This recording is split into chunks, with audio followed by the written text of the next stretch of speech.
All right, thank you for having an interest in somatics. If you've been on Facebook, you know it's my latest obsession, right? I have the attention span of a flea, you know, so kind of flip from one thing to another. The reason for the interest in somatics, though, is in working one-on-one, I'm kind of struck by how effective it can be at helping some people regain mobility and to alleviate their pain. And yet it doesn't work as effectively for others when I do the one-on-one yoga, right? Usually chair yoga.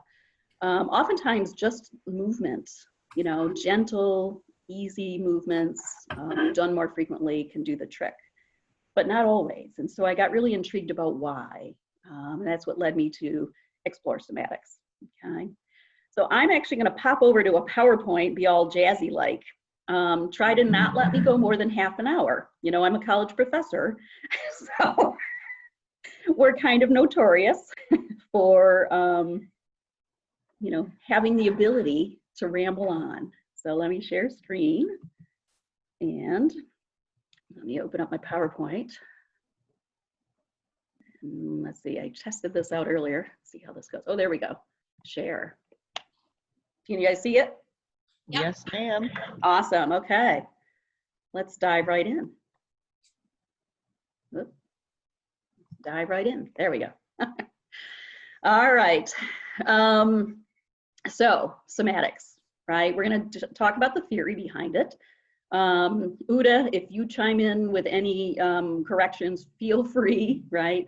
It gets into some neuroscience, which is entirely new to me, but I found it fascinating.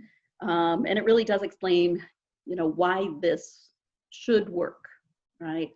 But then we'll definitely get into practice, okay? So the gentleman that came up with the term in the first place was Thomas Hanna, right? Now, if you Google somatics, it's gonna pop up with a lot of people, a lot of programs, and a lot of them will be psychologists. The name kind of got hijacked by the field of psychology, and they do somatic psychology, right? And it's similar in one aspect, but dissimilar in a lot of ways. Thomas Hanna's somatics is physical movement, okay? Somatic psychology is physical movement to basically release stored trauma, stored physical trauma. So a lot of psychologists have found that talk therapy, when someone has been highly traumatized, can actually re-traumatize them, right? And so they've kind of found, it started with yoga really, and then it evolved into somatics, but they've started taking a body first approach and found that it's a more gentle way to start easing into those traumas, okay? So it's similar in that way. They're both a body approach. Psychology body first to ultimately get to a different end goal, right? Thomas Hanna's approach was using awareness in the body to get rid of chronic pain, right? So it stays in the body. So it comes from the root word soma, which is defined as the body experience from within, right? So if you close your eyes just for a moment, just simply notice one internal physical sensation. Maybe it's a little tension, a little ache or pain, maybe a grumble of the tummy. Go ahead and open your eyes, and that's a somatic experience, right? So it's the internal sensations, experiencing the body from within. And so somatics, in Hanna somatics, is basically retraining the brain, right? To reconnect with the muscles. Because as we move, we have habitual patterns of movement, right? We tend to move the same way. We tend to, you know, if we're standing stationary, we tend to, you know, cock one hip out to the side, and it's always the same one. We might sit at a workstation, you know, where just the orientation is such that we're right-handed, so we tend to rotate, right? And constantly have that consistent asymmetry. And those habitual patterns of movement and patterns of posture create problems and create chronic pain. And what really happens, according to Thomas Hanna, is because it's so well practiced and so well learned, that habitual body posture or pattern, that the knowledge of it that created the muscle contractions to achieve it have been lost from the conscious mind and shifted into the subconscious. And so somatics is making that connection back again, right? So it's neuromuscular re-education.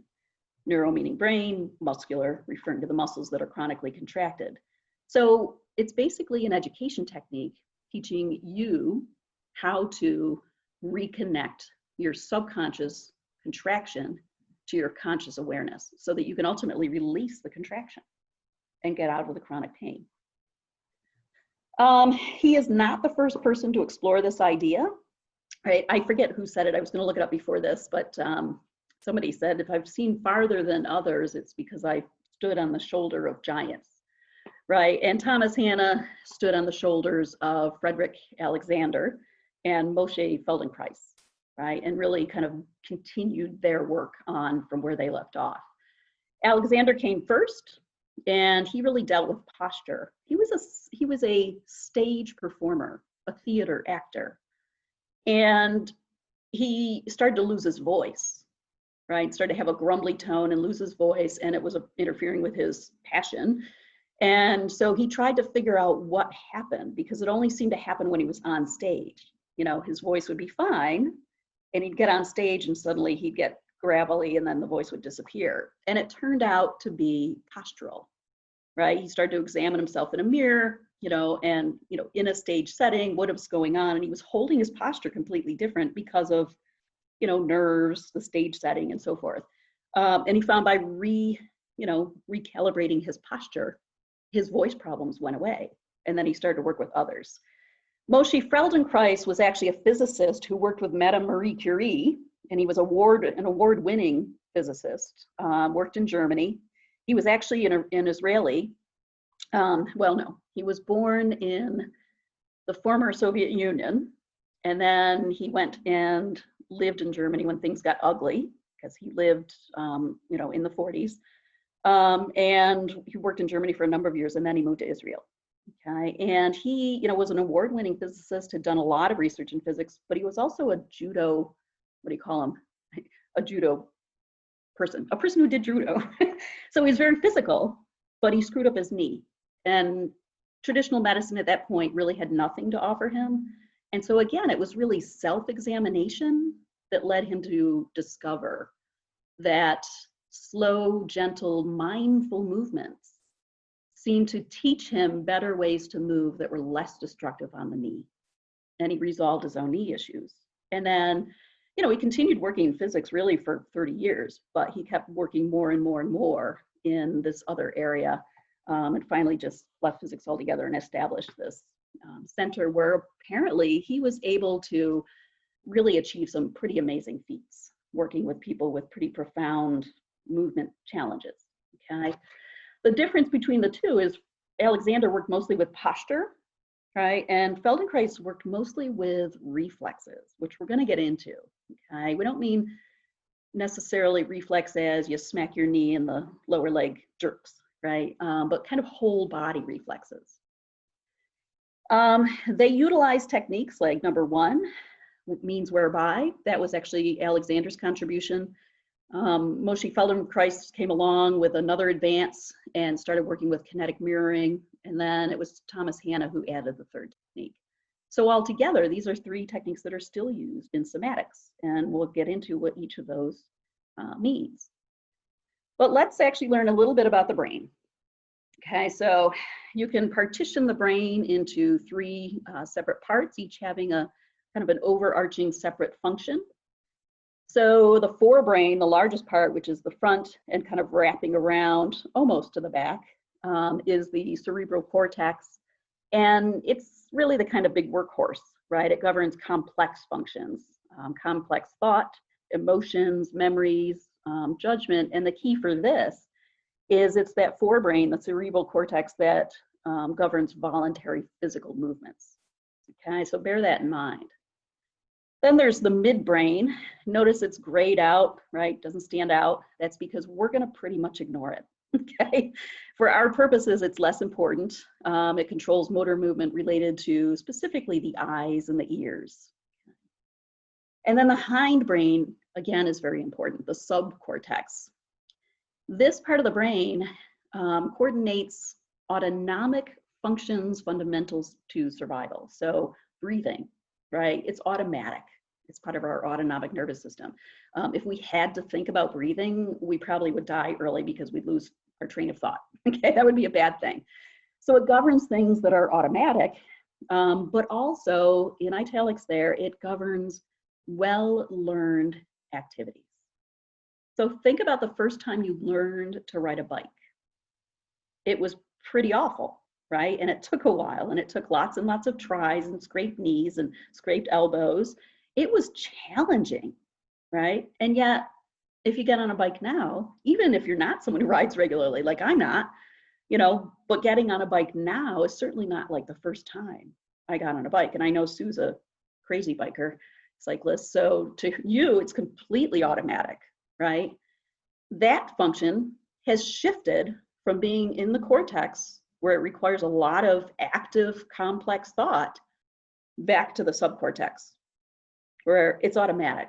You don't really have to think about it anymore, right? If you had to think about it and you went on a 20-mile ride, you know, it'd be exhausting mentally as well as physically. All right, so here's the brain. And as I mentioned, the cortex starts in the front and wraps around almost to the back, and it's really the largest part of the brain. This is where those voluntary, complex thought processes go on, right? The part that controls voluntary physical movement.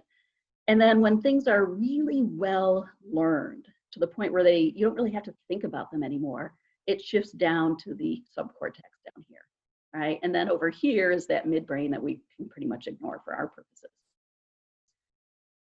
Here is more specifically where physical movement is governed and takes place in the brain. There's the sensory cortex and the motor cortex, right? So sensory, you know, let's say that you are reaching into the oven to pull out a tray of cookies, and your arm hits the oven surface and it's hot, right? You sense that hot temperature and you actively pull that arm out, right, to get away from that source of heat. So this is the location where functions like that would occur, okay? And they have mapped onto those bands, right, what's called the homunculus, right? Just a fun name to say if nothing else, but it's basically a map on that band across the cortex where within the brain, it governs the functions of all the parts of the body, okay? So let's just take a look at a portion of this, right? Here's your hand, and there's your thumb, right? The thumb maps to this portion of the cortex. Your index finger maps here, middle finger, right? Ring finger, and so on. Your feet map over in this portion. And it's distorted because our hands are so critical to the functioning in our daily life. So they're given a larger portion of the brain, right, to govern their detailed movements.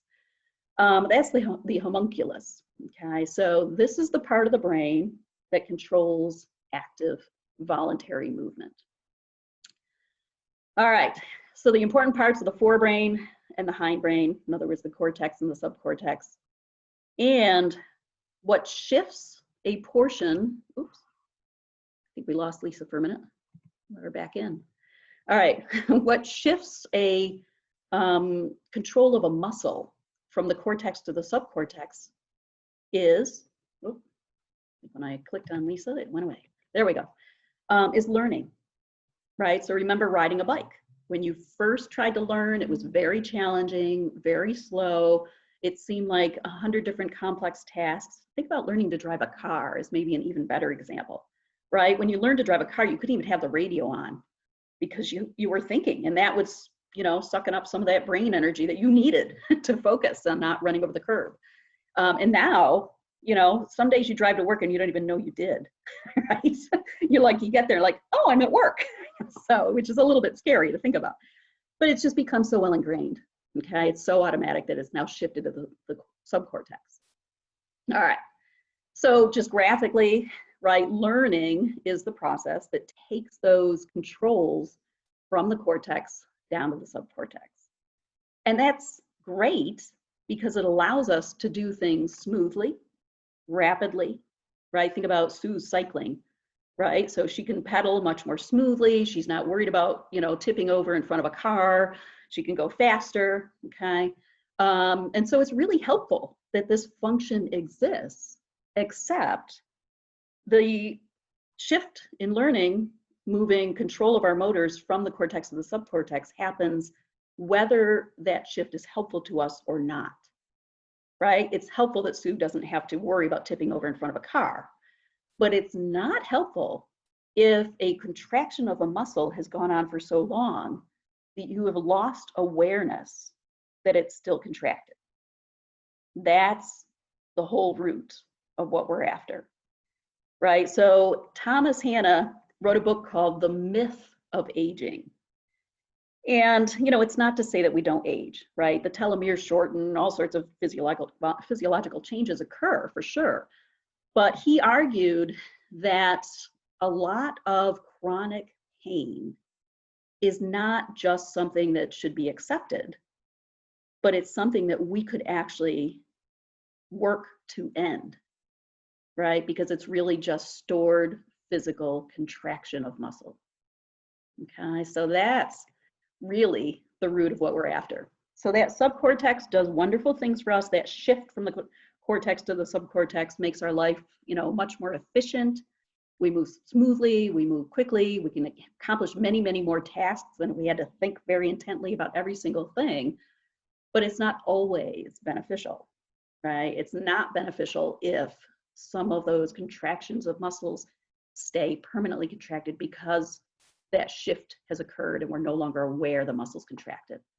So there's that definition of, somatic movement. Again, it's neuromuscular re-education. In other words, let's find a way to become aware again that a muscle's contracted.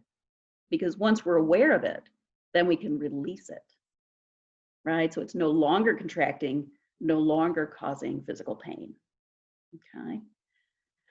All right, just a little bit about the nervous system, right? So we have the central nervous system, the brain and the spinal cord, and then the peripheral nervous system, right? Running down the length of the limbs, and they're all connected, of course. The neurons are what transmits that signal, right? That connects a muscle to the brain, right? Many, many, many neurons.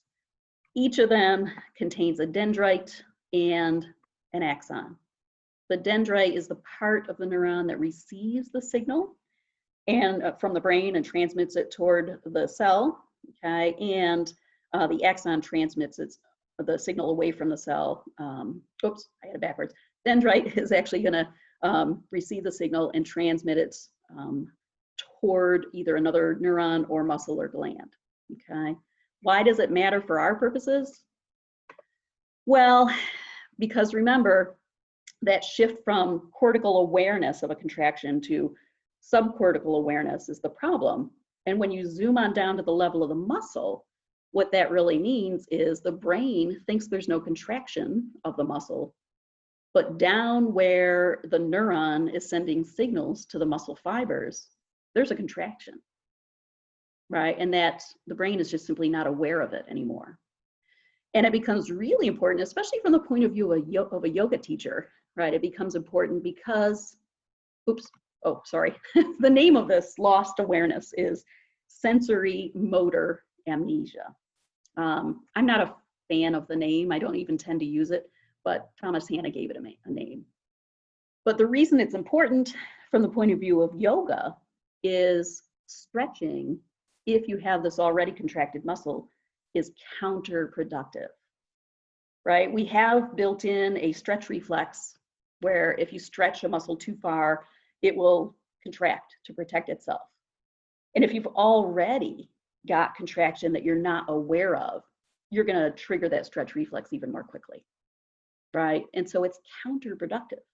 So if you're an active person who does a lot of physical activity and then stretches afterwards, it's something to really be aware of, right? That stretching can actually not only not help, but can create even more problems if you have this sensory motor amnesia problem going on. Okay. All right, whew. And so after the stretch reflex is triggered, right, you've actually created even more muscle contraction. So you end up tighter than before you stretched. Okay. All right, so let's get into, how this shows up in the body on a larger scale. So remember, Frederick Alexander dealt with posture, and Moshe Feldenkrais dealt with reflexes. So whole body reflexes, not just a knee jerk when you smack the knee with a hammer. There's 3 of them, right? There's one called the green light reflex, which is created if someone has a lifestyle where it's very on the go, right? So they're a type A personality, they're always on the go, they've got to achieve this, they've got to go do this, they're in charge, blah, blah, blah, blah, high energy. And in that situation, the person will very often develop a posture where they arch their back, open up their chest, right? And it's very much like a military soldier standing at attention. So picture that kind of posture. And it becomes chronic, right? So that the back body muscles, the extensors, are chronically contracted. And you can imagine over time, that could start to create some discomfort, right? If you lose awareness that you're even contracting those back body muscles and staying in this posture, this reflex, right? So if it becomes long-term, because you've lost that awareness, you can see the list of some of the problems that can occur. You can end up with herniated discs, you can end up with neck pain and shoulder pain, you can end up with sciatica. Your back is overly arched, right? And so where many people have back pain in that lower portion of the back, it can get really problematic, okay? So that's the green light reflex. Some people walk around permanently like this. Here's the opposite, the red light reflex. This one is the startle reflex, or it's characterized by slumping rather. So it's actually contraction of the muscles of the front body, right? Pulling you forward, right? So you're curled in terms of vertical dimension, and you're curled inward as the shoulders come forward as well. And so you have this whole hollowing out of the front body and curling of the back body. And it leads to that forward head posture that we often see. And this is red light, right? Now, what can cause it could be something as simple as habitually sitting at a desk looking at a computer, right? Hunching over, having this forward head posture because you're constantly looking at a computer or a cell phone or kids on games. But it could be caused instead by a reaction to something traumatic, right? So let's say you had a really significant abdominal surgery, right? And then you kind of get into the habit of guarding, right? It was very, very tender for a month or so, and you get into the habit of guarding that area that was so tender, right? So that's another way that these postures, or these reflexes rather, can develop, right? This one comes with potentially a slew of physical outcomes, right? This is one that is characterized by a lot of neck pain and jaw pain, right? And TMJ, which is when you're grinding your teeth at night. The widow's hump, or I think it's called the dowager's hump, right? Which, you have this posture initially, and then over time, it actually accumulates fat in that area, right? Hip pain, mid-back pain, right? Notice more so than low back, that was characteristic of the green light posture. And shallow breathing because you have no room, you have no volume available, no space for the breath. So you have the shallow breathing, and then that leads to secondary problems, right? Which is the bottom list there. If you're not breathing well, right, that oxygen deficit leads to fatigue, potentially depression, anxiety, and or sleep problems, and it can exacerbate allergies. And then the third and final body posture or reflex is the trauma reflex, which might seem confusing now that I just said that you can end up in red light reflex if you had a trauma, right, and felt the need to protect the front body. Well, that's a situation where the previous one is a situation where it was a center trauma, right, in the front body. But let's be honest, a lot of traumas that affect the body are not centered, right? So let's say you're in a car accident, right? Somebody T-bones you coming from this side, and this side of the body ends up, slamming into the door, your head slams into the window, you have a whole body jerk in that direction. It's very, very much asymmetric, right? And so that can lead to an asymmetric end result in terms of the body posture. And that's called the trauma reflex. And the characteristic of this is not contraction of the back body muscles or contraction of the front body muscles, but contraction of the muscles that rotate the trunk, right? Or one of the sets of obliques as opposed to the other. So the obliques are not uniformly contracted, but one is much more pronounced. And so it hikes the hip up, and you tend to end up with a rotation, right? One shoulder, one hip coming forward, the other shoulder, other hip going backward. And it ends up, like the others, if you stay in it too long, if it's not corrected, it's habituated, and it can lead to a slew of problems. Look at the list here, right? I didn't even list it because this is the worst one of all. It can lead to scoliosis, right? Some scoliosis you're born with, but some, they don't really know the cause.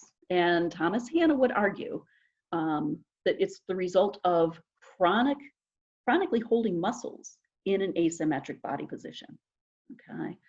I think the evidence that would support that is sometimes when people have really pronounced scoliosis, they put those metal rods in to, force the spine straight and then put the metal rods in to hold it. And yet people can actually break those metal rods because the muscular contractions are so strong.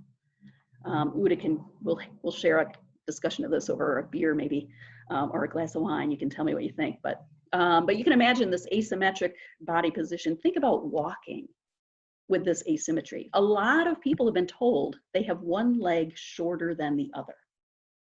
And yet in many cases, the leg itself is not shorter, but the oblique on one side is tightened and it hikes the hip up. And so it's a functional leg length difference, not an actual physical leg length difference. But the result's going to be very similar, right? You're going to have this asymmetry in walking, which triggers problems everywhere. Okay. All right, and what's really the kicker is not only do these chronically contracted muscles that get us into these reflexes cause pain because they're chronically contracted, but the imbalances created by the muscles actually cause wear and tear on the tissues, on the joints. It can lead to bone remodeling and calcifications in weird places. Thomas Hanna would argue that bunions are the result of red light reflex, right? Where everything is, curled inward, and you're putting excess weight right on that innermost knuckle of the foot. And because of the increased load, it lays down more calcium, right? And it leads to a bunion. It's interesting stuff, right? Do I buy into everything 100%? I don't know. It's so new to me, but it's really fascinating stuff. And I think that, at least to some extent, they're onto something, right? In terms of certainly the chronic pain issue. I'll tell you what it really kind of convinced me is I had chronically tight Achilles for over a year. And I didn't know what to do about them, right? So I would try to stretch them. I would try to be extra gentle with them, kind of trying, the yin and the yang, and nothing seemed to help. And I actually went to an in-person training for Somatics.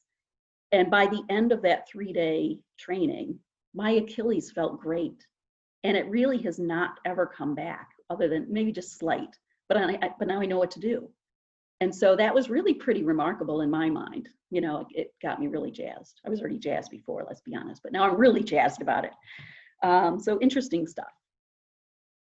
All right, so what are the solutions? Well, they're the somatic movements. Obviously, that's why we're here. And remember, the 3 techniques are the means whereby, kinetic mirroring, and pendiculation, right? Each contributed by different people, right? So work building upon other work. The first one, I think I've been doing.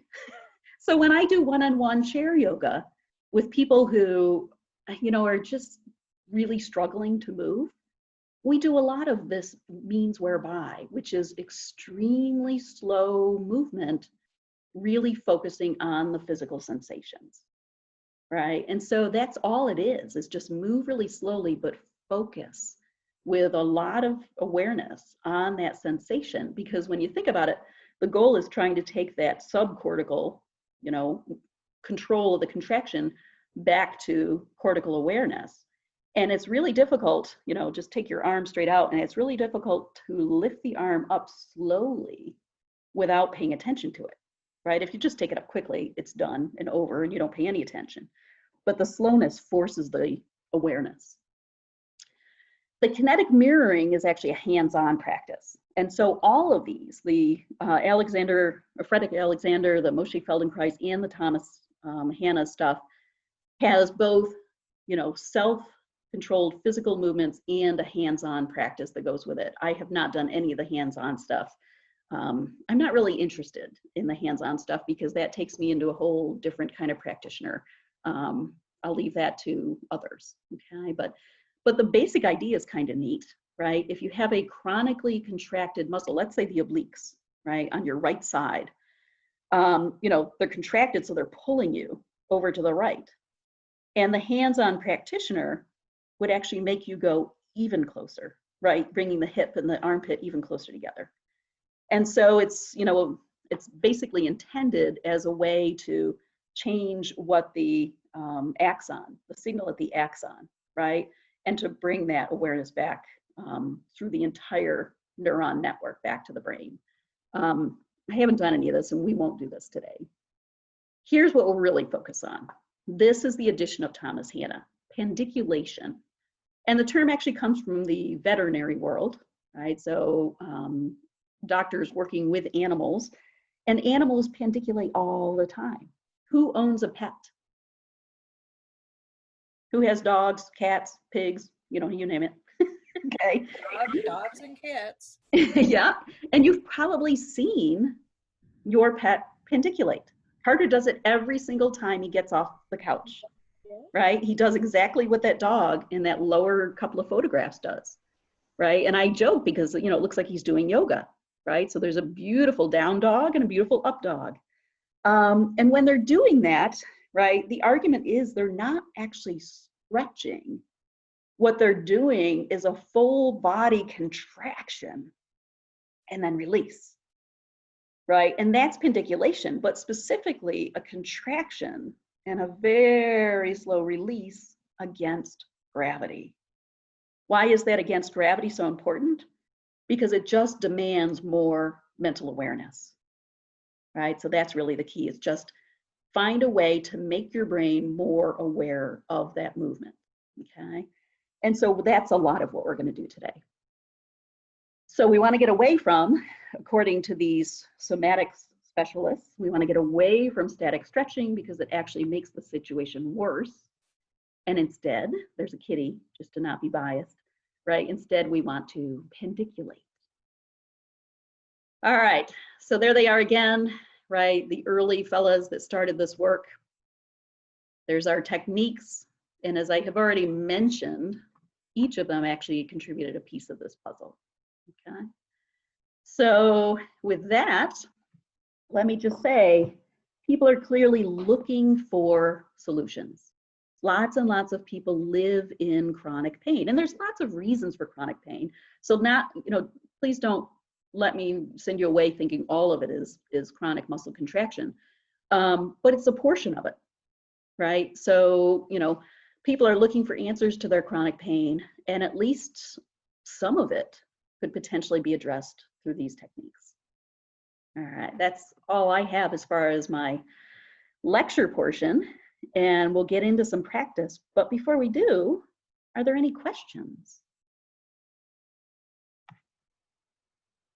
Don't be shy. No questions at all? Maybe after you do your practice.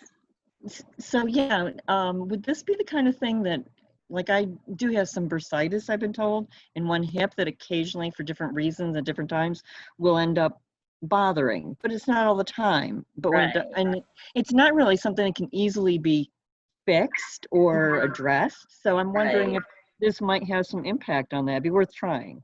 Right. I mean, I don't claim to be an expert in this, but I can tell Oh, you, I know that. I can tell you that, the gentleman I did the training with out in Massachusetts would say that bursitis is an issue of its own, but Mhm. what irritates Mm-hmm. and leads to the bursitis flare-up could Right. very well be some muscle contraction. Interesting. Intriguing. Intriguing. Yeah. Yeah. I mean, it's, there's no definitive answer, but Right. I'll say that, lots of people have felt a heck of a lot better, after doing some of this work. When you think about it, if it's addressing muscle tightness that especially is asymmetric, right? If you have asymmetries, you're definitely wearing and tearing on the body in ways that are not by design, right? Asymmetries, whether it's your car or your physical body, are going to lead to, uneven wear and tear, right? And probably more net wear and tear than otherwise. Right. Yeah. How about any others? I'm interested to hear what you did about your Achilles tendon. I've got that problem. Oh, okay. It's so simple. It is so amazingly simple. Well, there's two parts to this answer, right? There's the beginning part, which is more complex, but the maintenance part is super, super simple. So the beginning part we're going to do. In fact, before we start, I'm going to have each of you stand up and look at your posture. You don't have to right yet, but we'll look at your posture and kind of decide if you think you are in green light posture, right? Soldier, open chest, right? Arching the back. Or if you're in red light posture, curling forward, or a bit of a wonky asymmetry, right? I am definitely green light reflex, right? I have chronic contraction in the back body. And that leads all the way down, right? So we're talking all the extensors down the back body, and that goes all the way to the foot, right?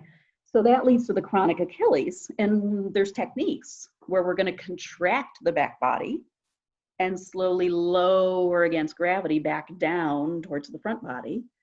That stuff that we did just in the course of a weekend, right? We did several active sequences. Just that weekend's worth really made an enormous difference in my Achilles. But for maintenance, all I do is I stand near a counter, put my hand fingertips on the counter, and I lift up on the balls of the feet, contracting the back of the legs, right? And slowly lower down. And I do that like 4 or 5 times a day if it's really flared up.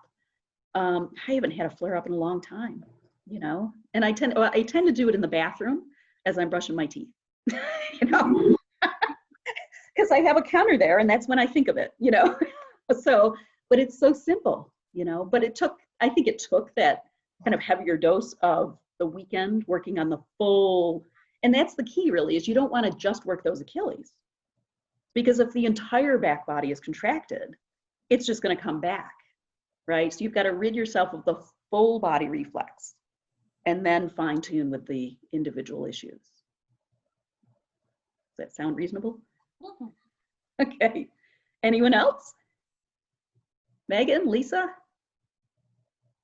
All right. Can you guys do me? Oh, I just have so much daily chronic pain. So this is just, I'm so excited to even have a quarter of that go away. right. Right. I hope it will. I mean, it depends on the cause of the pain, but I would be willing to bet that everybody has a certain amount of it that is this muscular contraction pain. How much of it is that particular cause, I don't know.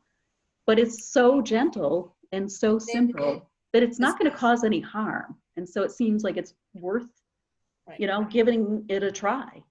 Absolutely. And it seems like I constantly compensate for the areas that hurt, which in turn is everything how you're explaining it. So you're shifting in different ways now and creating more problems. Right. Even something as simple as, a mom carrying a baby on one hip all the time, right? That leads to really pronounced asymmetry, and every other part of the body compensates for it. So it's interesting stuff. All right, well, how about at this point, if you guys, Lisa, would you mind turning on your camera for a bit and we'll check out people's standing posture and try to not think about it. Really try to just stand like you normally would. I know, you know, anytime something is observed, it automatically changes. And especially when what's observed are people. So, all right, who wants to start? I don't have a good space for that. Go ahead and stand and we'll see how much of you we can fit in. There. It seems like you'd be better off having like a blank wall or something. Or, No, that's all right. I think we can see Okay. enough of you. But, How do I turn the camera on? oh, down at the bottom, Lisa, there should be, if you hover the cursor down across the screen in the lower left, there should be a stop video, start video. Oh, You see it? I just want to make sure I wasn't hitting the wrong thing. Yeah, that's all right. All right, so go ahead and just stand, Sue. There, I've been told stand. I have good posture. Okay, all right. This is not a matter of good or bad, right? This I is know, just- but I'm wondering how Yeah. that plays out here. Yeah, So all right, so front or- face forward first. okay. Yep. You need, Yep, back up? just stand, back up a little bit if you could, yeah. All right. And now turn to your left.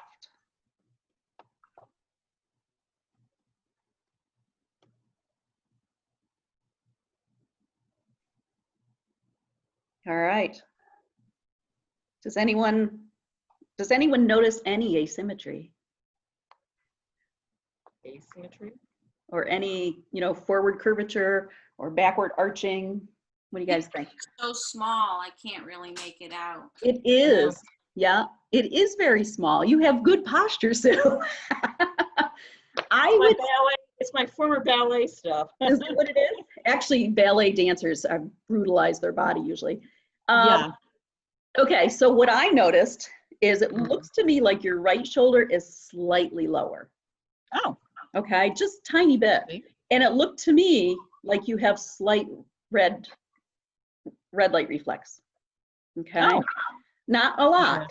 I have seen some pretty dramatic ones, but just slightly. All right, Uda, you want to go next? Okay, All right. let's see. All right. Nice. We got a lot of you. We get a lot of view here.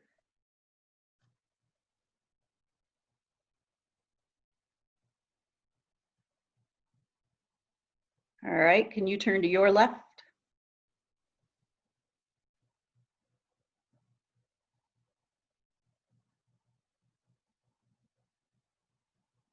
All right. What do you guys think? Do you see anything?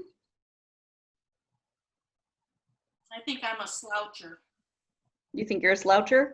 I think you've got a combination because your lower body is behind you. Oh, yeah. Yep. So you've got some definite green light, but then your upper body does slouch. Oh, Ah, so, and yes, you can have combinations, which makes it all the more fun. And it looks to me like you hike your left shoulder up. So whereas Sue's right shoulder looked down, I think your left shoulder is up. And so the net direction of tilt is the same, but I think for a different reason. Can you guys see that? Hmm. You see that left shoulder a little higher? Yeah. All right, you're a complex one, Uda. okay. All right, Megan, you want to go? Sure. All right, let's see. I'm just going right across the row as you guys pop up on my screen here. All right, you got to talk so you're in screen for us. My big screen. I get a what? Yep, there you go. Oh, there you go.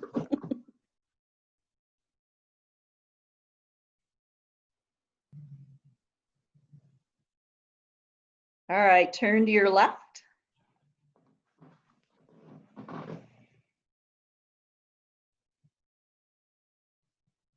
All right, what do you guys think? What are you seeing? Shoulders are forward a little bit, Mm-hmm. but the back is pretty straight. I thought so too, yeah. Megan, turn sideways again and talk so you're in our big screen. Okay, how's that? Good. Does anyone notice the forward head posture? Oh, You see it? Yeah. Yep, so you're a red light, Megan. Yeah, I was gonna say, when you were showing the slides, I feel like I had that like bump in the back here. Yep, yep. All right, Lisa, you're last. Save the best for last. All right, so talk so you pop up in the big screen. She's muted. Oh, here, I'll unmute her. I think I can do that. Nope, I can't. Ooh, There. there we go.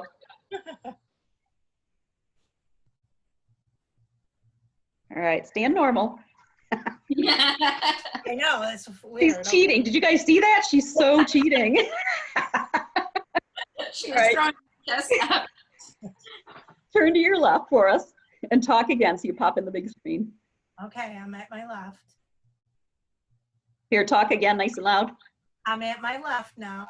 There we go.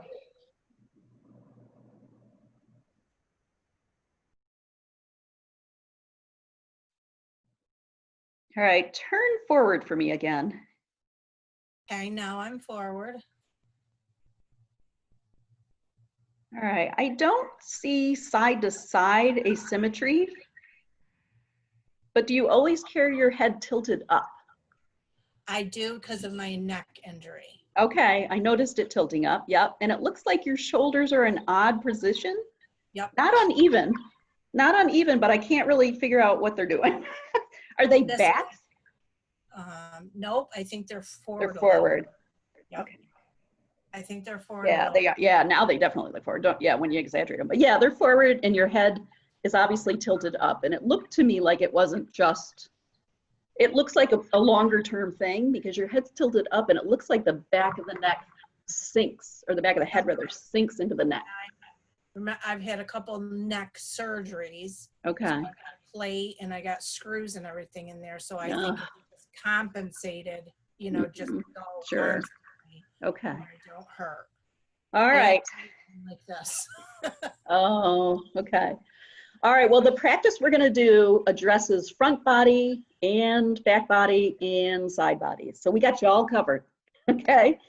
Now, before we start, would anyone like a 5-minute break for restroom? No, everybody good? Everybody's okay? All right. All right. Now, for the practice, I actually don't want you on a yoga mat. I'd rather have you on a blanket.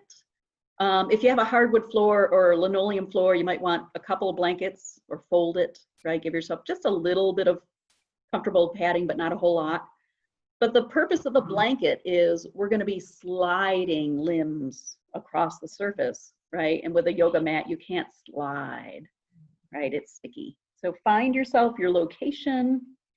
carpet should be correct. Yeah, depends on the carpet, but what do you think? I think that. All right, and then if you can try, and this is the tricky part with Zoom, but try to orient the camera so I can see your trunk and head mostly. I mean, I'd love to see down to the knees as well, if we can figure that out. But I definitely want to see your trunk and your head and hopefully down to the knees. As we're lying on the As, floor? yes, as you're lying. So angle your camera down.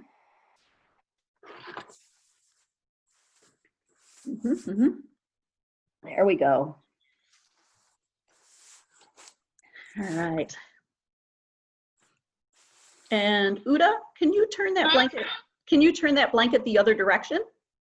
So sideways relative to the camera? All right, I know rooms are limited, you know, we have all sorts of issues, but if you can orient yourself so you're laying, you know, sideways relative to the camera rather than me looking at your feet or your head. And if it's not possible, don't worry about it, okay? We make do.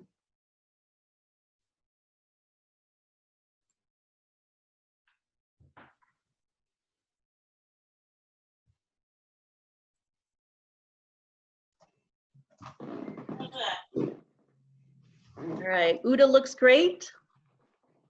Sue, go ahead and lay down for me. Let's see how you look. There, Megan's perfect. It's not a competition.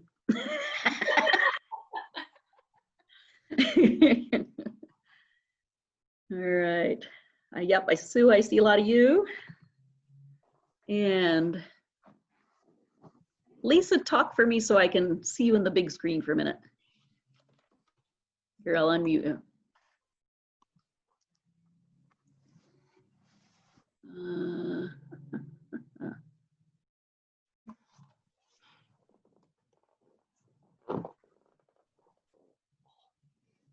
Can you see me? Yes. All right. So everybody come down on your, oops. All right, everybody come down on your back. Bend your knees, put your feet flat on the mat. And just settle in for a moment.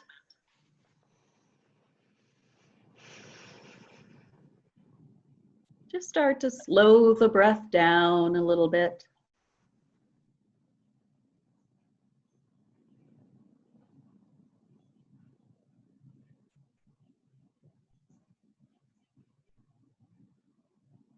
And then start to deepen the breath. Draw your inhale down into the abdomen. Gently lift the belly and fill from the bottom up.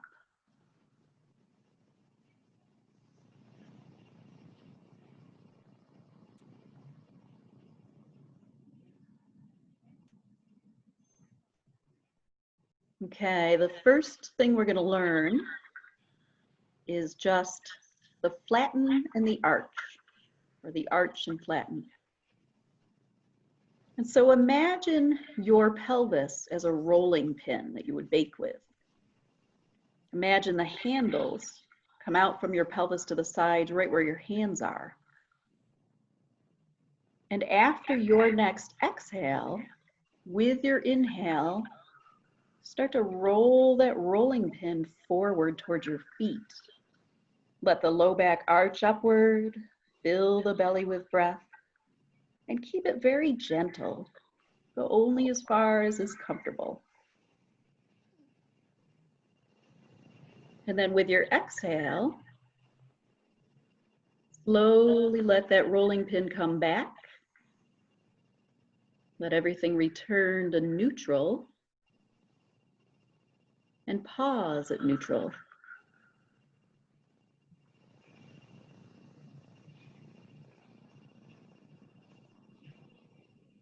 Now, after your inhale, when you're ready for an exhale, start to engage the abdominal muscles of the front body and actively press your low back down into the mat. Take it only as far as is comfortable. And when you're ready, let that slowly reverse back to neutral.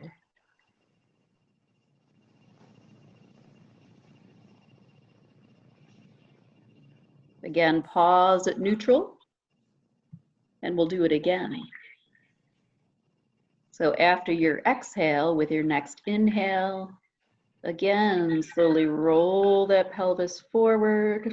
Let the arch in the back become exaggerated. Let the belly fill with breath.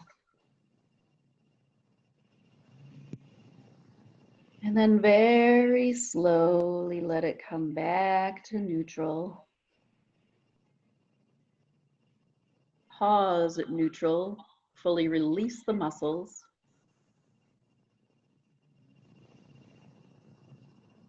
And after your inhale, when you're ready for an exhale, begin to slowly press that low back down into the mat, engaging muscles of the front body.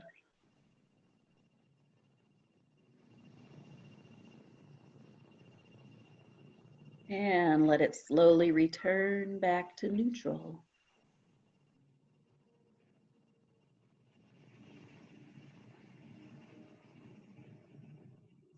And we'll do one last one. After your exhale, as you begin to inhale, let the pelvis roll forward. Let the back arch. Let the belly fill with breath. And then let let it slowly come back down to neutral. Pause at neutral, release everything.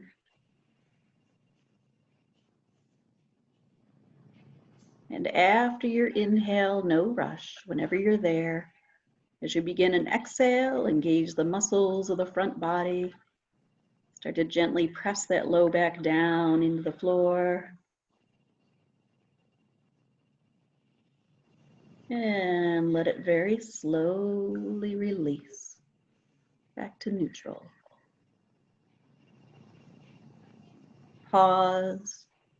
Let everything release.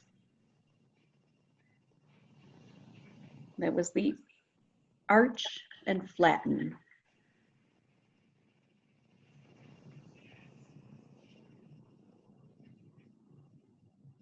And for the next movement, uh-oh, we got a cramp. Okay. For the next movement, stay right where you are. What's that? Sure. Which of the three principles was that? Were we? That actually is for extra arch in the low back. So that's mostly effective for green light reflex, right? Where the back body is contracted. But to be honest, everybody can benefit from that one. Well, was that, what was that word, paniculating, or was Oh, that? I see. Yes, that's a pediculation, right? When you arch your back, Okay. you then release against gravity really slowly, right? There you go. All right, we're going to do something that starts out similar, but then it'll change for part two. So again, down on the back with those knees bent. Starts out exactly the same with an arch. So after your exhale, when you're ready, slowly roll the pelvis forward. Let that back arch, let the belly fill with breath. And exhale and slowly let it come back to neutral. Feel free to even take another breath if you want to continue moving even more slowly. Pause at neutral. Let everything fully release. And now slide both hands up by your head. Put your fingers underneath the head and interlace them.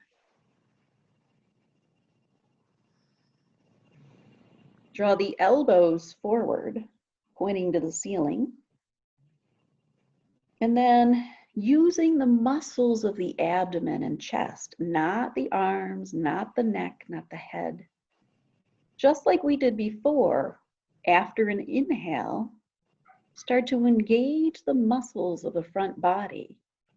Start to press that low back down into the mat, and using those front body muscles, slowly lift off the mat a bit with the upper body.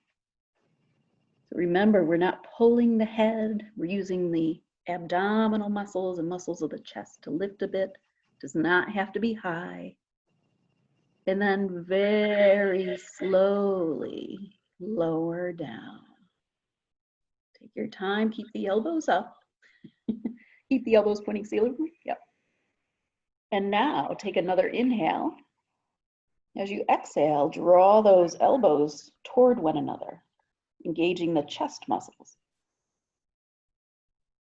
And with an exhale, very, very, very slowly, let those elbows move away from each other, coming wide and all the way down.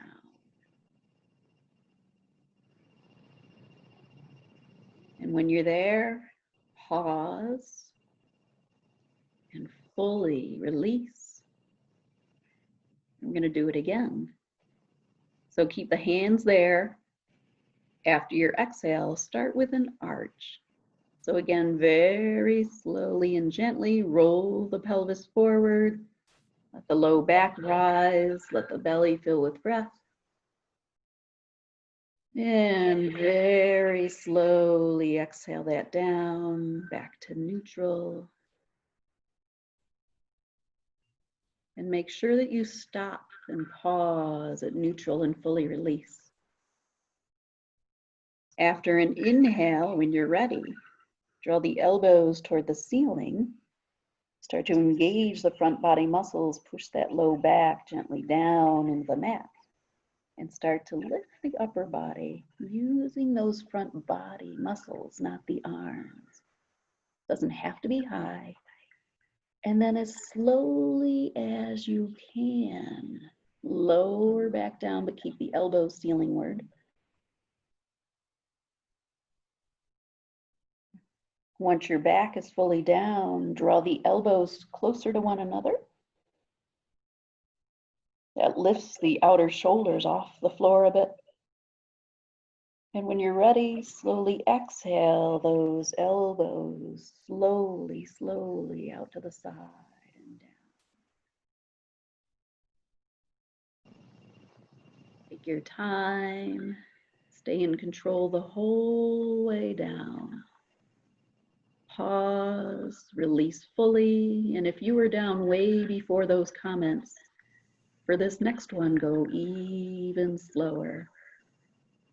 All right, so again, we'll start with an arch. So after an exhale, when you're ready, slowly roll that pelvis forward. Let that belly fill with breath. And very slowly let that pelvis roll back. Take your time. That's the key. It's as slow as you can go. Once you're there, fully release. Draw the elbows toward the ceiling. After an inhale, when you're ready for an exhale, start to engage the muscles of the front body. Start to press that low back into the mat. Start to slowly lift up. Go only as far as it's comfortable. And then super, super slowly release back down. Keep the elbows up. Draw the elbows closer together. Lift those outer shoulders off the floor. And I want this one to be the slowest one of all. Take those elbows very slowly out to the side. Take your time. Stay in control and aware of that movement the whole time. All the way to the bottom, so don't let it drop that last little bit. Think about a box of precious china as you lay it down on the floor and let it sink in, rather than dropping it that last inch. Let everything release.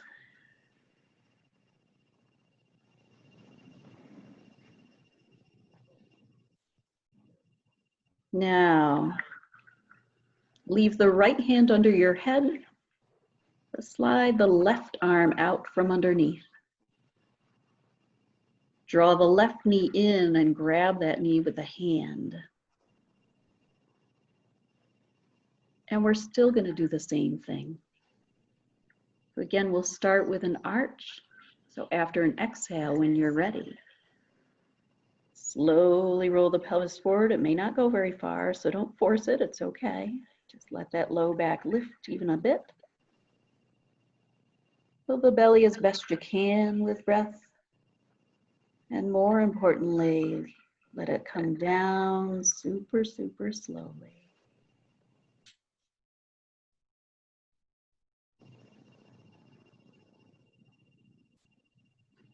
Once it's there, let everything release.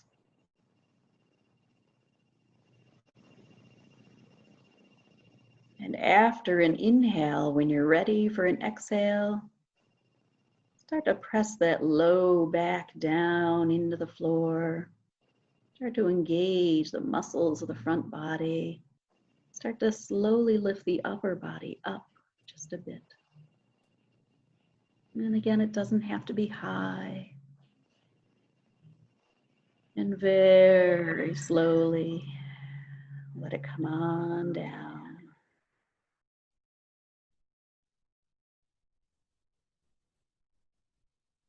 Let everything go. Relax fully. And we'll do that movement one more time. After an exhale, start to roll that pelvis forward as you inhale. Let that low back lift a bit, the belly fill with a bit of breath. And then very slowly let it go.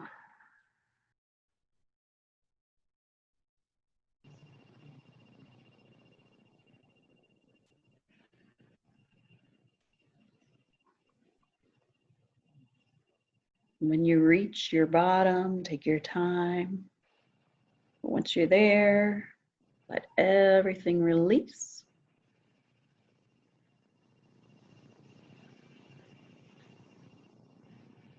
And go ahead and let that foot release down to the mat.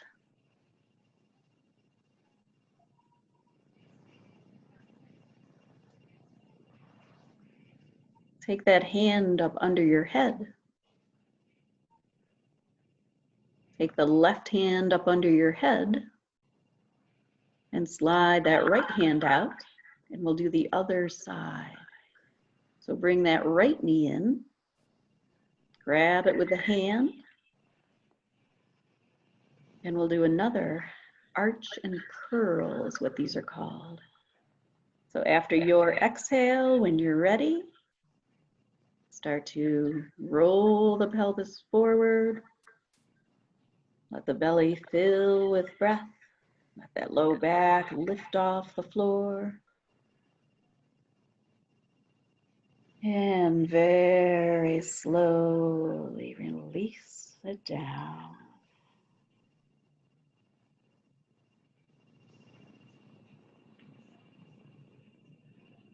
When you arrive at the bottom at neutral, just let everything fully release.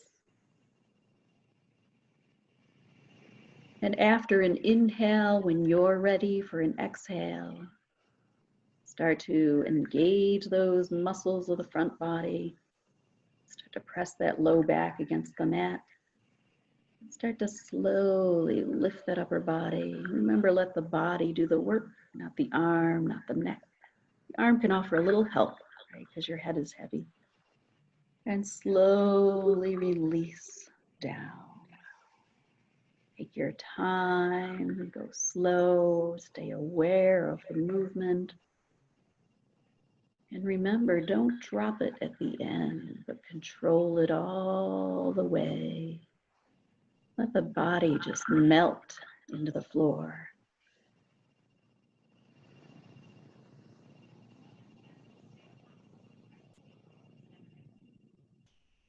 And let's do one more. Again, starting with an arch. After your exhale, as you start to inhale, roll that pelvis forward. Let the belly fill with breath. Let that low back arch. And then slowly let it back down to neutral.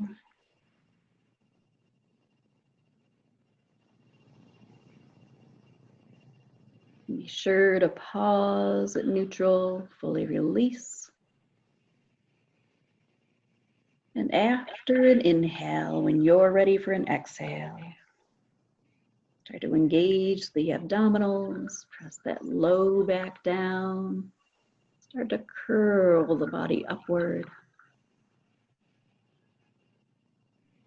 Doesn't have to be high as is comfortable. More importantly, take your time on the way down. Lowering slowly against gravity.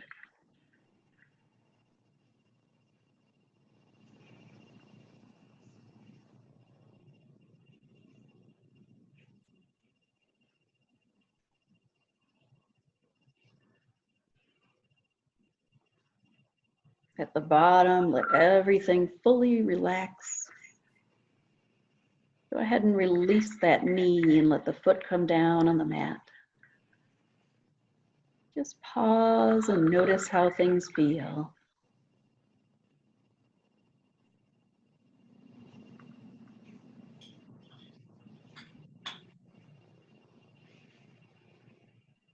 So that was the arch and curl and the diagonal arch and curl. And now, if I can have everybody roll onto the side where you're facing me. And Lisa, whatever side works is fine. Go ahead and stretch that right arm, or sorry, the arm out that's under your head, because you're all different directions.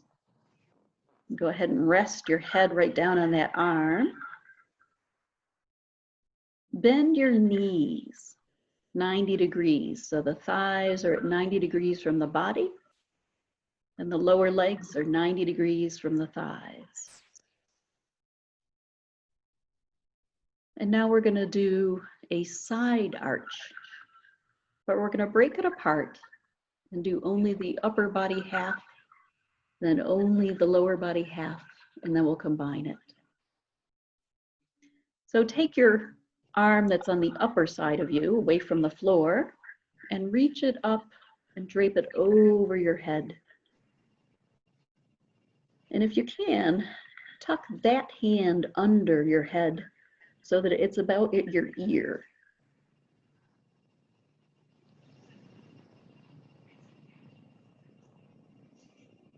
After an exhale, when you're ready, start to engage the obliques on that upper side. Just slowly let it curl you upward and actually lift the head off of the other arm a bit. And that hand can give you a little assistance because the head is heavy. But think about really drawing your your armpit down near your hip. So engage the abdominals on that side.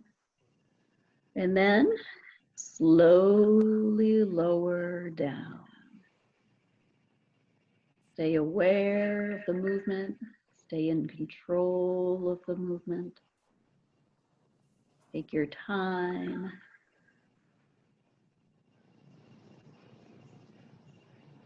And when you get there, pause.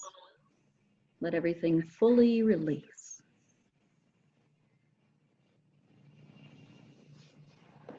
And we'll do it again. So after an exhale, when you're ready for an inhale, again, engage the muscles of the side body. Draw the armpit down toward the hip and the hip up toward the armpit.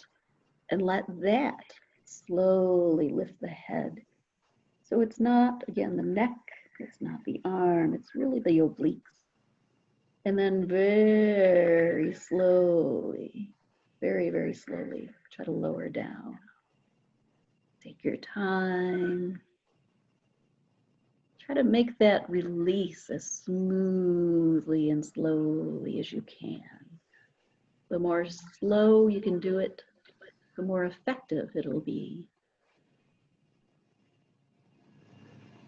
And at the bottom, let everything fully release.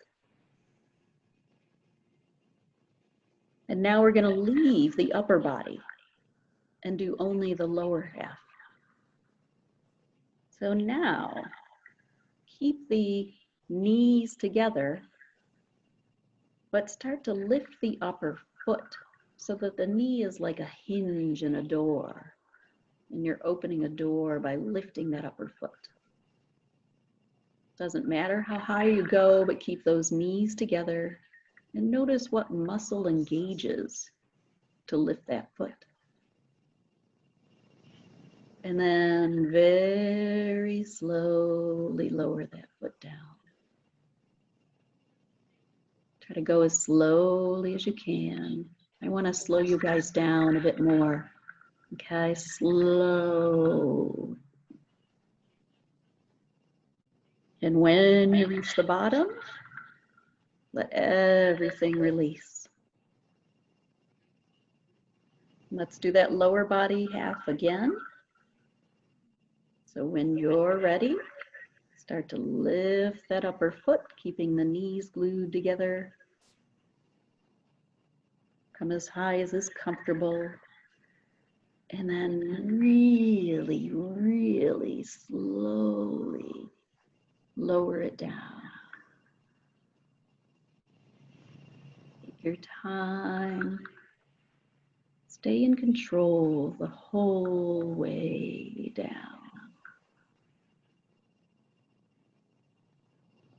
As those feet come together, let that upper foot melt into the other.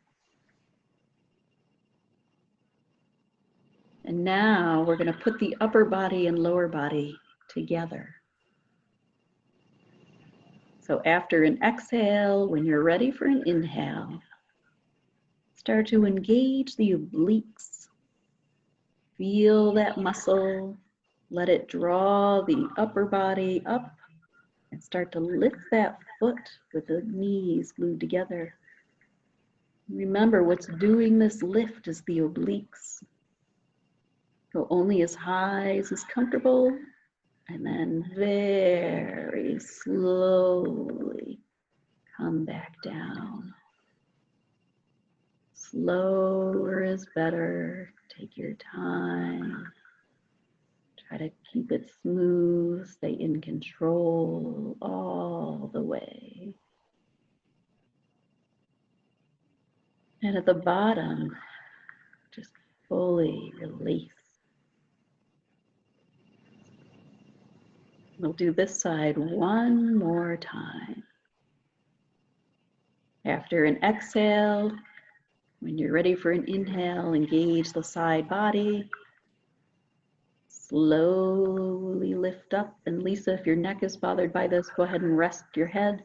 But engage the obliques anyway. Draw that armpit closer to the hip. And then slowly release back down.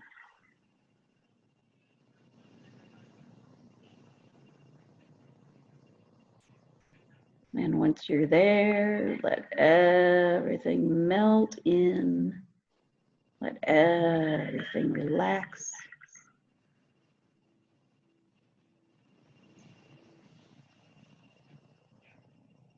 And then very slowly make your way to your other side.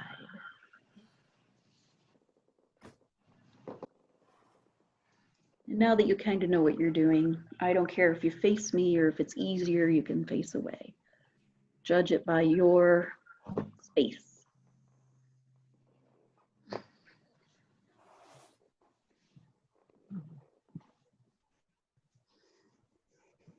Do both legs go up or just one, the top one? Just the top one.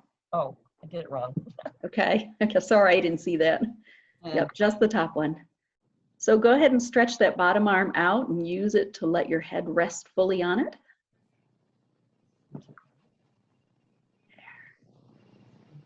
And stay sideways, right? So keep the head right on the arm. There you go. All right. Reach the upper arm up and over. Tuck that hand underneath where the ear is. And Lisa, if that neck is really not going to like this, then go ahead and leave the arm out. And remember, you won't lift the head at all, but just engage the obliques, okay? All right. So after an exhale, we're only going to do the upper body, okay?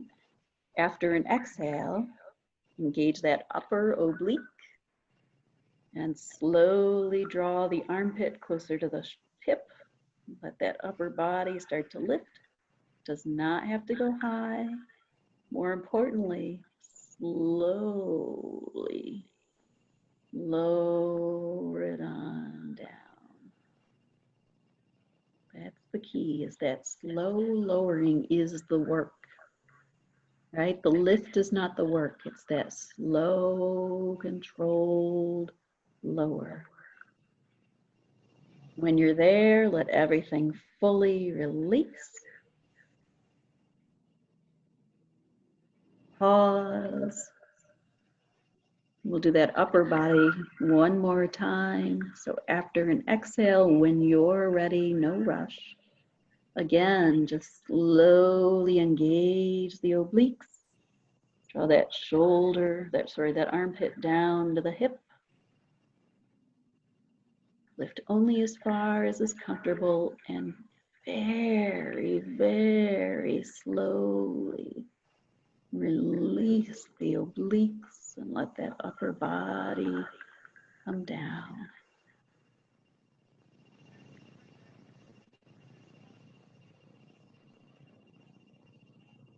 When you're there, let it all go. And let's shift to the down body. So glue those knees together while you're bent at 90 degrees. And when you're ready, start to lift that upper foot, just the upper.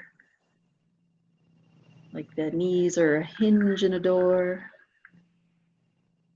And then lower that foot super, super slowly. Stay in control, stay aware, the whole way down. Take your time.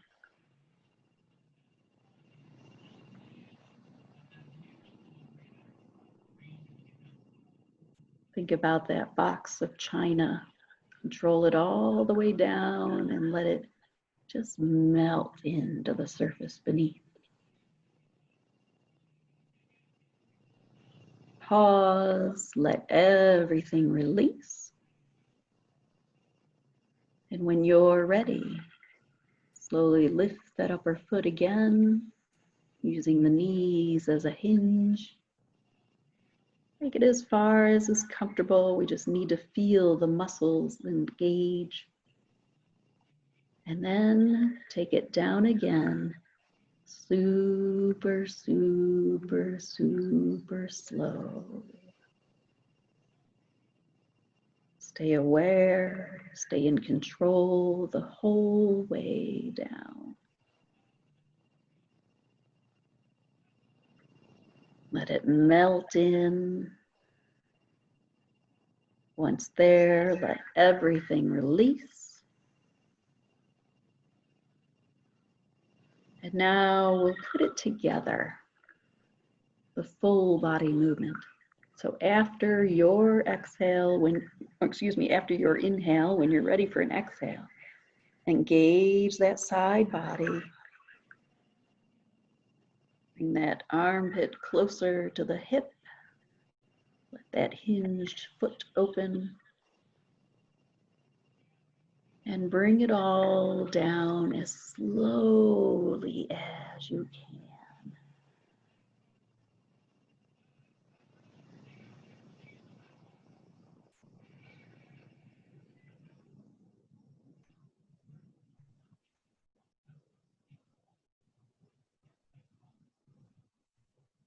And when you arrive there, no rush, take your time. But when you arrive there, let it melt in. Let everything fully release.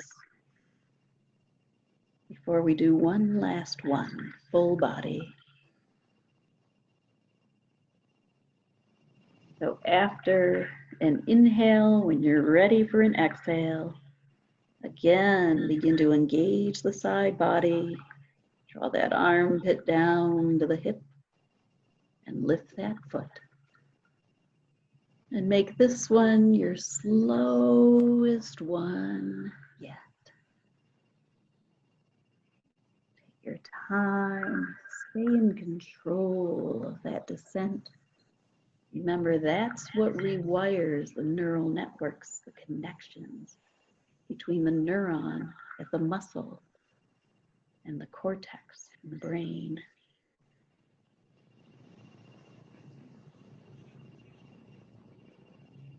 And once you're there, let it slowly sink in, release fully. And just notice how things feel.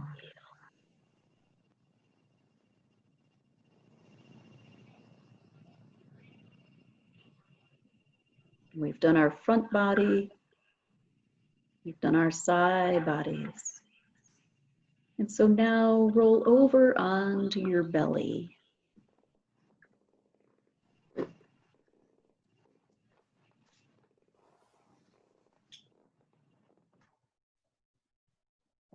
Take your elbows wide, stack your flat palms, and rest your chin or your forehead there, down on the floor. Right, so bring them all the way down, elbows wide.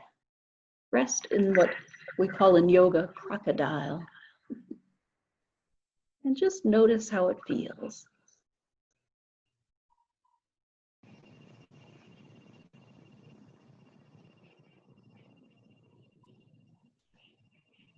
And now keep the right hand tucked underneath you as it is, but remove the left hand from under the head and slide it alongside the body. Turn facing the right and place your left cheek on the back of your right hand.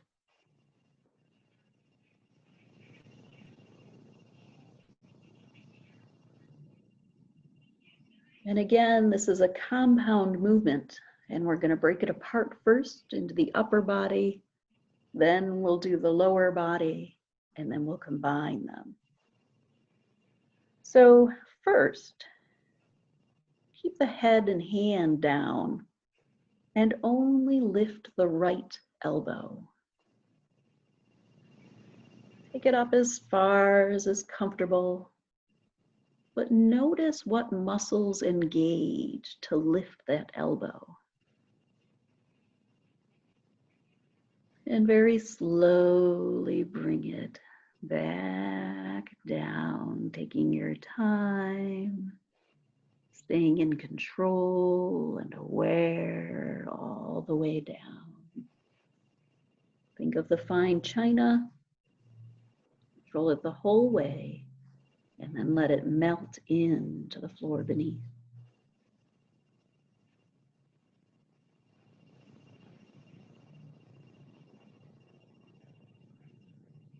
And now we're going to do that movement, but combine it with the hand and the head.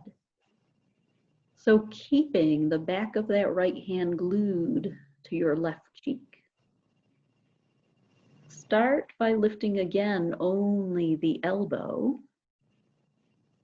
but then lift the hand off of the floor with the head coming with it, and add a little more rotation to your right. And notice now what muscles on the back body engage. And slowly lower down as slowly as you can. That's where the goodness is the lowering. So take your time, stay aware. Take it all the way to the bottom without just plunking, and let things melt in.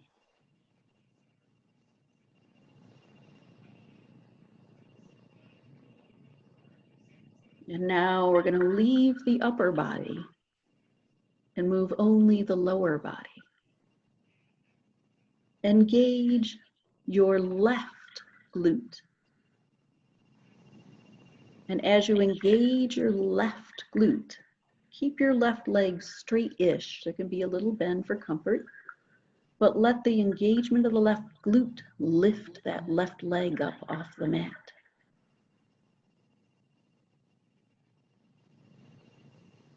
Notice the muscles on the back body that are engaged. And then very slowly lower that leg down. Take your time. Let it be slow, be controlled, and stay aware. When you arrive there, let it melt into the floor. Let everything fully release. And now we're going to put it all together, starting with a little head start for the elbow. So again, let the elbow begin to lift, and then slowly bring the hand and head with it. Engage that left glute, start to lift the left leg, and add a little more rotation to the upper body. Feel those back body muscles that are engaged. And then as slow as you can, bring all of it back down to neutral. Taking your time, staying in control and aware the whole way down.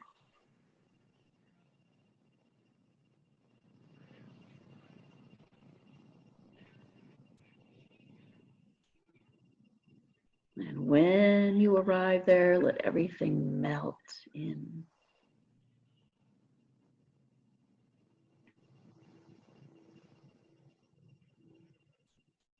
And we're going to repeat that same full body movement.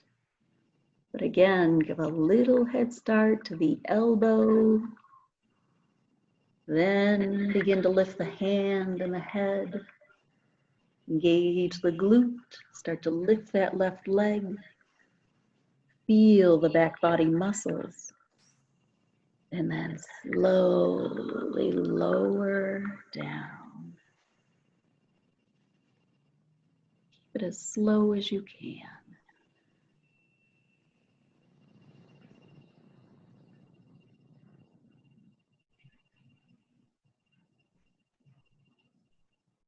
Let everything melt in.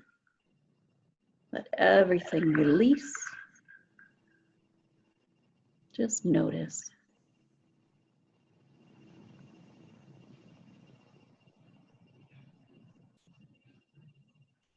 Now slide that left arm up. Bring the hand under the head.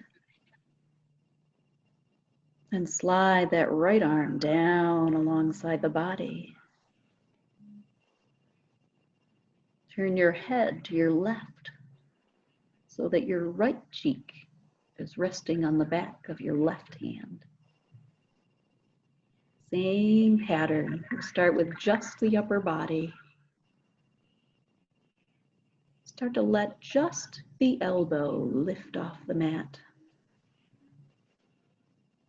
Doesn't have to go high, go as far as is comfortable, but notice what muscles do that movement. And then slowly come on down. Take your time. Let everything just melt in. Fully release.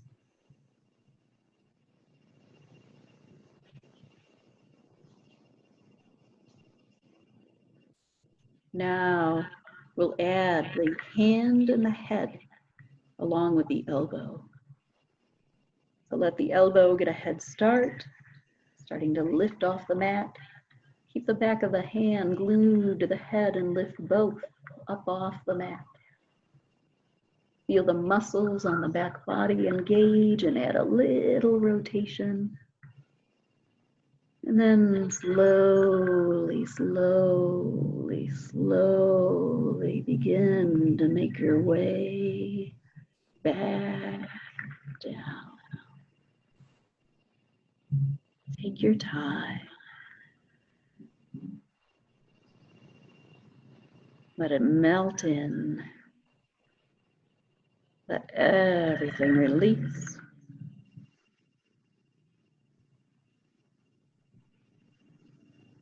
We'll move away from the upper body, down body. This time begin to only engage the right glute. Keeping the leg straightish. Let that contraction of the glute lift the right leg off the mat. Only as high as is comfortable. And then let it come down as slowly as you can. You might notice a few little bumps and jerks along the way. That's okay. Try to just continue in control through those.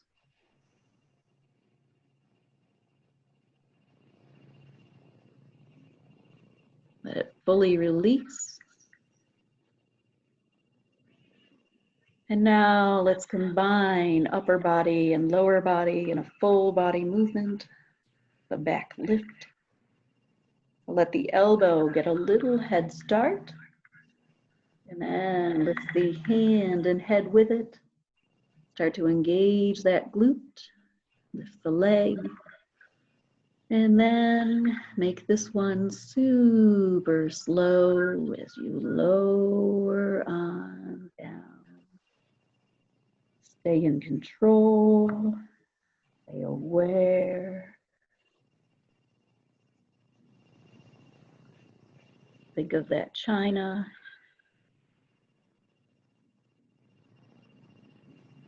Control it all the way down, and when you arrive there, no rush. Just simply let things melt down beneath you.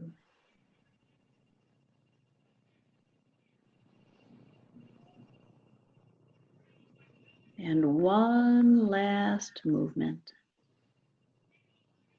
Let the elbow get a little lead, and then the hand and head, then the glute and the leg.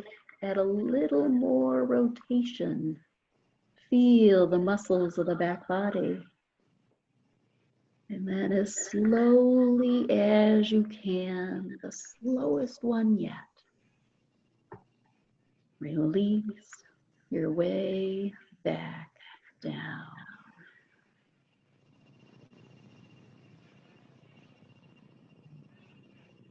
Take your time, stay aware, stay in control.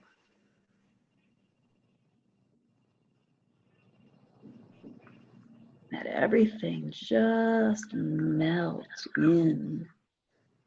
Let everything fully release. Just notice how it feels.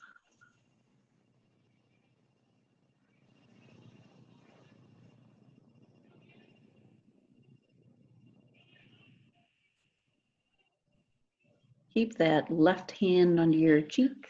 Bring the right arm up with it. And just rest in crocodile.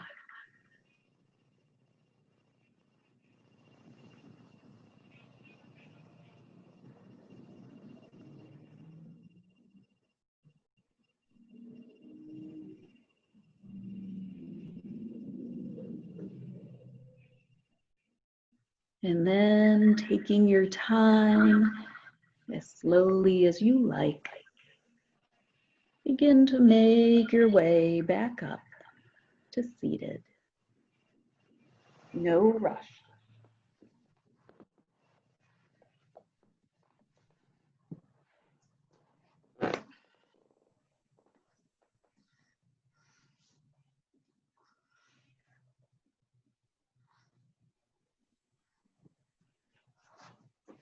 Just find a comfortable spot.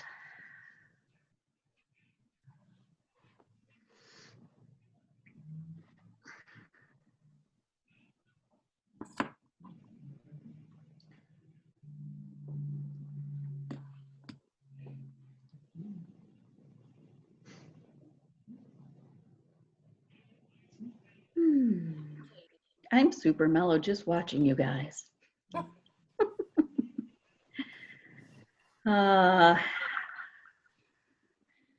So, reactions. Any? I feel good. Who was that?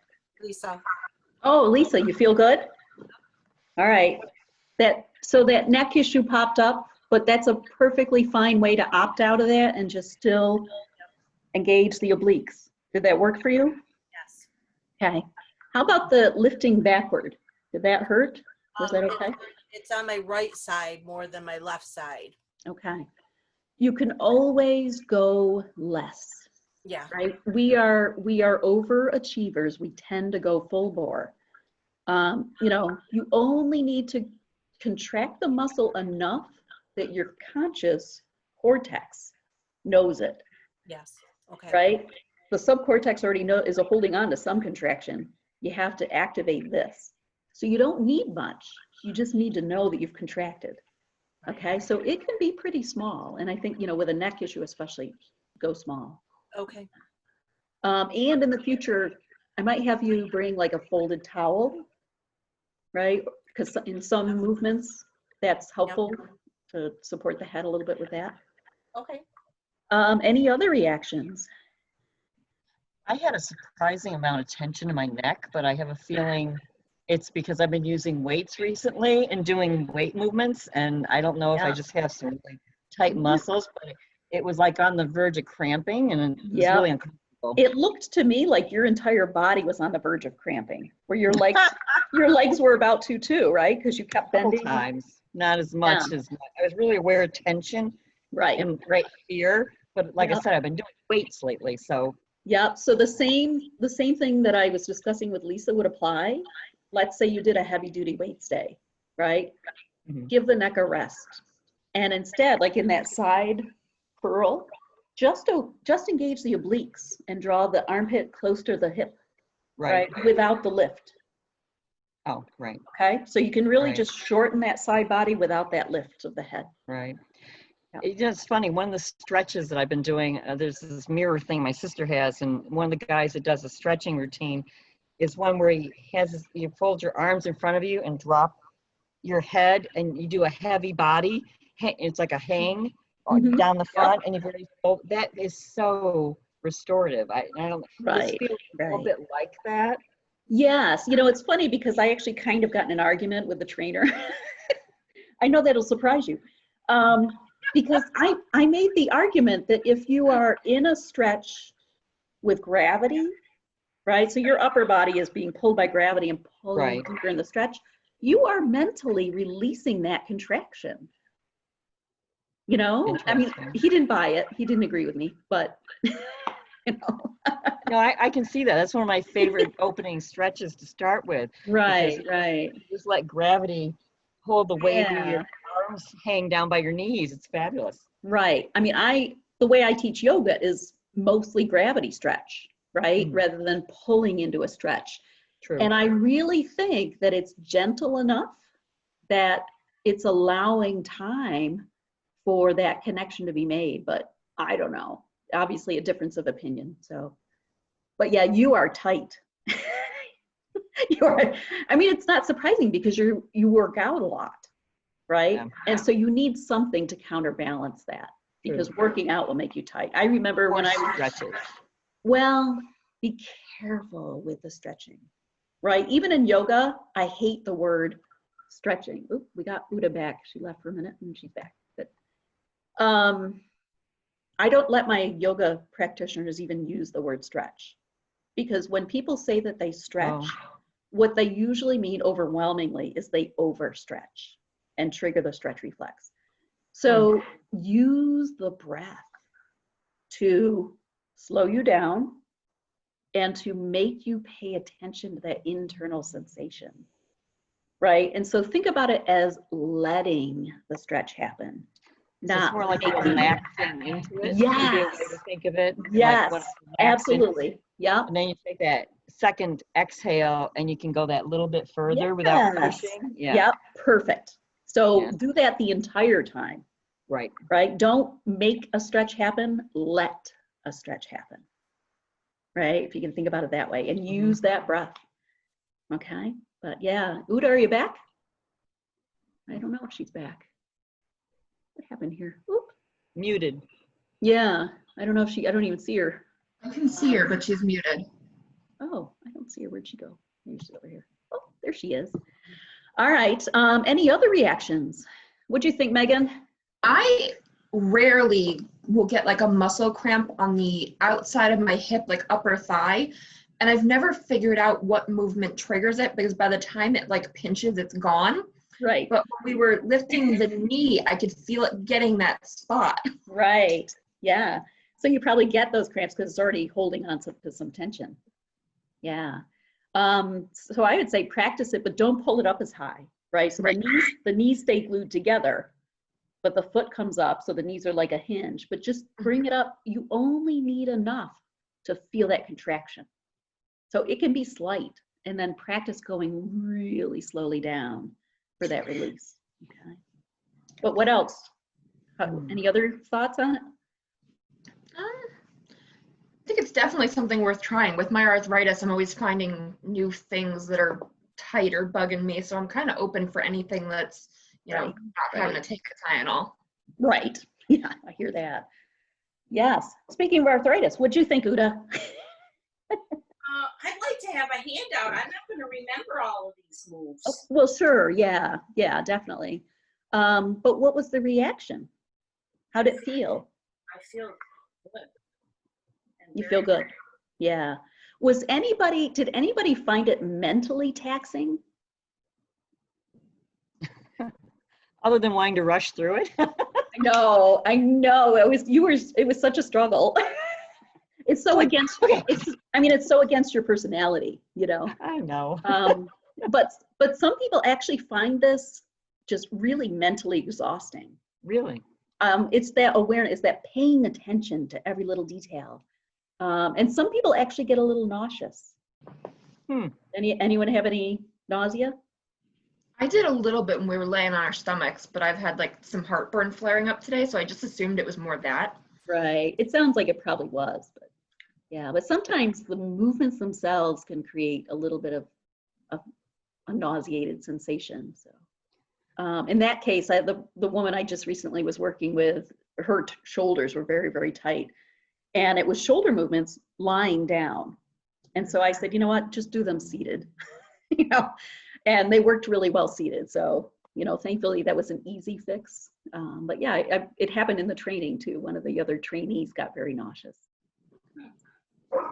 I found it interesting that sometimes I was, during the movement, very aware of other muscles that we weren't supposed to necessarily be using at that moment, to be very aware of the tightness or strain in them, like the opposite spot, hamstring was like tightening up.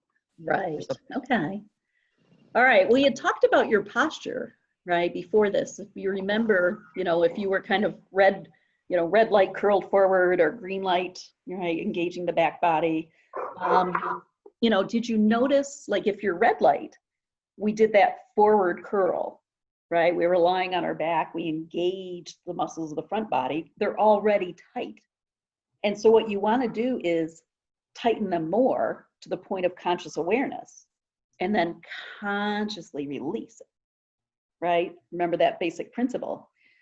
Did anyone notice that they were already pretty tight? Like, did you get that sensation? Or did you have trouble releasing on that part of the body where, you know, we had kind of pointed out that that was maybe an issue with you?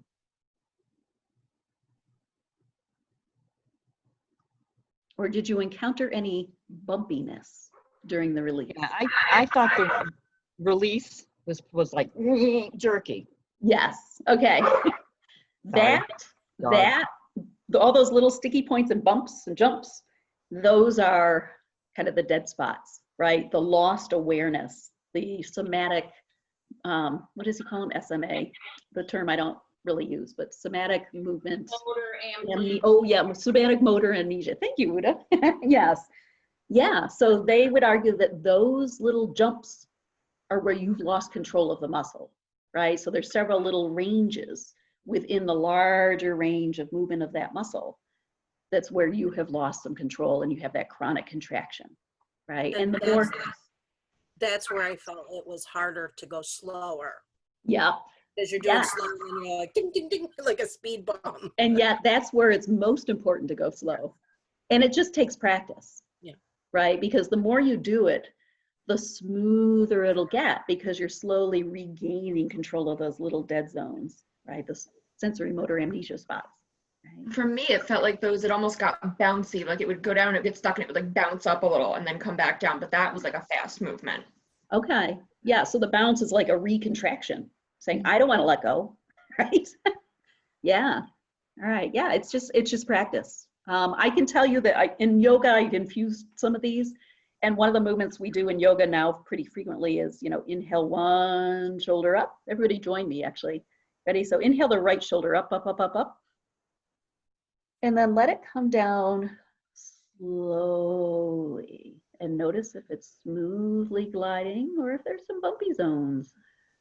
Just bumping. Yeah. And this is one that, because I brought it into yoga, let's do the other side so we're even. You nail that left shoulder up, up, up, up, up. Because I've brought this one into our yoga and I'm doing it more frequently, for me, it's gotten much, much, much smoother, right? But when I initially did these, oh yeah, it was like, you know, speed bumps the whole way down. All right, any other questions? All right, well, you guys know where to find me. You know, during this, you know, shelter in place thing, you can find me on Facebook, right? But you can always text me, email me, you know, anything, if you have questions. So have you been using these techniques in your yoga classes, or have you been doing separate little sessions with this technique? Well, I have done separate sessions with this technique, because not only did I do that 3-day in-person training, but there's an online training I've been doing. There's 3 of them and they're 10 weeks each. So I've made it through the first 2 of them. And for level 2, I needed a case study. And so I was working with my friend Margaret, had won my free giveaway the last time. And then this time we just did the free giveaway and Lisa has won. So she will be my, yay, she will be my, you know, one-on-one person. I'm so excited. Yes. I will tell you, Margaret that I worked with has fibromyalgia and she's had several surgeries. She's very red light, right? Very guarded, you know, contracted front body. And her neck's a mess, right? And she said it really helped, you know, helped it feel better. Hi there, visitor. Brought me a chocolate chip cookie. Oh, I'm jealous. I'm jealous. I'll take one. Warm. If only we could taste and smell through Zoom, right? No. But yeah, so I've done the one-on-ones, you know, just somatics, but I also have brought a little bit of it into yoga. You know, when I first was really interested and I hadn't even gone to the training yet, we were doing some of the back lifts in yoga. You know, when we come down and we rest in crocodile. There were quite a few classes where I had people do the back lift. We have done, you know, some of the arch and curl. I don't think I've ever had them do the side body one in yoga. And I would very, very often in my chair yoga, especially, do the shoulders, right? So it's basically a lift, and then remember it's pendiculation because you're controlling the release against gravity, right? And then, you know, you can do it backwards, pulling the shoulder blades together and slowly release forward. Now in a seated position, that one's not technically a pendiculation. That's the one where it's actually taught laying down, but my friend Margaret got nauseous. So I had her do those seated. And it's worked well for her. That one she does all the time, you know, because she has a lot of neck tension. But yeah, the nice thing is it's education. And so once you've done several sessions and have learned the techniques, keep doing them, right? And then it's really a matter of maintenance. So like we did about 50 minutes to go through all of those. But once you've been doing them regularly and have really kind of worked out a lot of that tension, you can do it shorter, right? I mean, you can do 15 minutes a day instead of 50 minutes a day. You know, and like my Achilles, you know, after 3 full days of several hour-long sessions, I worked out a lot of my back body, you know, green light reflex, and I'm able to maintain my Achilles with, you know, lifts and lowers while I'm brushing my teeth in the morning. And not every day. I only do it when I feel a little tension creeping in, but it's worked really well. Any other questions? Oh, I hear a kitty. Kitty has a question. Yes, she does. Well, remember, your kitty's your teacher because your kitty pendiculates. And another neat thing is once you start doing these, you almost start automatically pendiculating, right? So how many of you have had the experience where you wake up in the morning and you just kind of go, you know, like a really tight contraction of almost everything and let go? That for me has crept back in. And I find myself doing it pretty frequently. And that's what animals do to release Right. the stored tension, you know, because they can't take time to warm up and stretch out before running away from the tiger that wants to eat them. You know? I don't know if this is backwards or not, but I'm actually not a morning stretcher. I do it at night when I get in bed, and then everything releases and I fall asleep easier. I think it's perfect. Yeah, I mean, there's yoga poses, little mini yoga sequences that are really nice at bedtime. By the way, if you don't remember anything else, that very first one we did, right, the arch and flatten, just that low back move, do it. Every single one of you, just do that. I do it in bed every morning, and it's made a world of difference. Now, they would argue, you know, where I did my training, he was really a strict personality, let's just say. And he would say that, well, it should be done on a more firm surface. Fair enough. But if you're only going to do it when you happen to be in bed, then do it. You know, I'm all about making things as easy as possible so people will actually do them, you know, because it doesn't matter if it's better on the floor if you're never going to get down on the floor. Do them in bed, and if you only get 30% of the benefit that you would if you're on the floor, well, it's 30% of benefit that you didn't have before, you know. But yeah, that arch and flatten, that alone is pretty fabulous. All right.